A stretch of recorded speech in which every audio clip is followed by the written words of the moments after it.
Hey, Peter.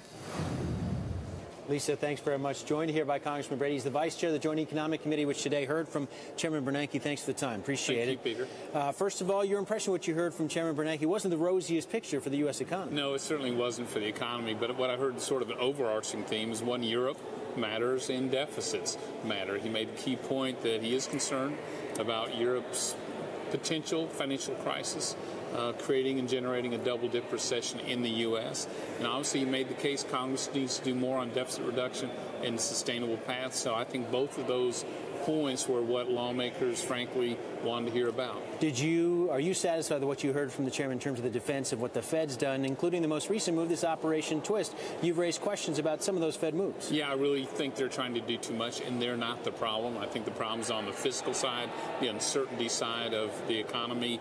I don't hold out hope it will be very helpful. And frankly, I think, again, the focus needs to move back to us from the standpoint of taking tax increases off the table, having a credible financial plan for our budget, not rolling back regulation, making them reasonable and tied to the economy. I really think that's where we can make some progress. You talked about this legislation you plan to introduce. There are other Republicans who talked about it as well, ending the dual mandate of full employment and price stability for the Fed, focusing only on price stability. The chairman today said, listen, the dual mandates work pretty well, but we work for you all if you change it. But talk to me about what you heard of his response. He challenged it to some extent. Yeah, in a bit. But the sense was it's workable. In other words, we're figuring out a way to do both. But in truth, monetary policy is about prices. And that's our whole point. You can't serve two masters. Sometimes full employment and price stability are really at conflict with each other. And I'm convinced that over the long term, stable prices, neither inflation or deflation, creates the soundest foundation for economic growth. So I think, plus I also think the Fed needs to take charge of the exchange rate of the dollar.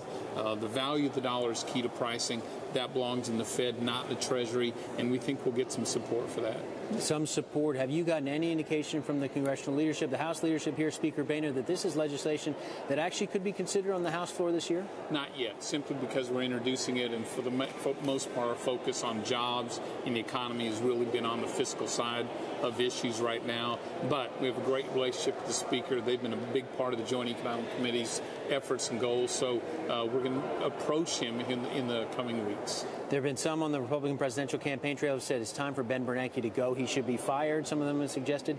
Are you supportive of such a move, or you still believe the chairman is serving? No, I think he's serving very well. Truth of the matter is, while I didn't agree and don't agree with some of the actions of the Fed, the critical role they played in the financial crisis, I think, was the singular most important effort that got us through that.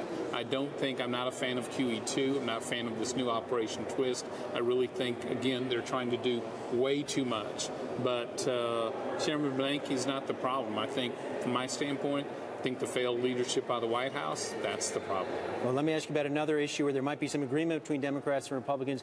3 free trade agreements, Colombia, Panama, South Korea, finally getting set to not only move through the House Ways and Means Committee, there's a subcommittee chairman on trade, but perhaps also through the Congress. Your outlook for this right now? Yeah, this is a bipartisan jobs bill where Congress and the White House, Republicans and Democrats, can actually work together on. And when we achieve it, we actually create jobs in the United States by lowering trade barriers, leveling the playing field. We're hopeful to move it through committee tomorrow and have a full vote in the House on those agreements and trade adjustment assistance by the middle of next week. All right. Free trade possibly moving through Congress. Congressman Brady, appreciate it. Thanks very much. Lisa, we'll send it back to you in New York.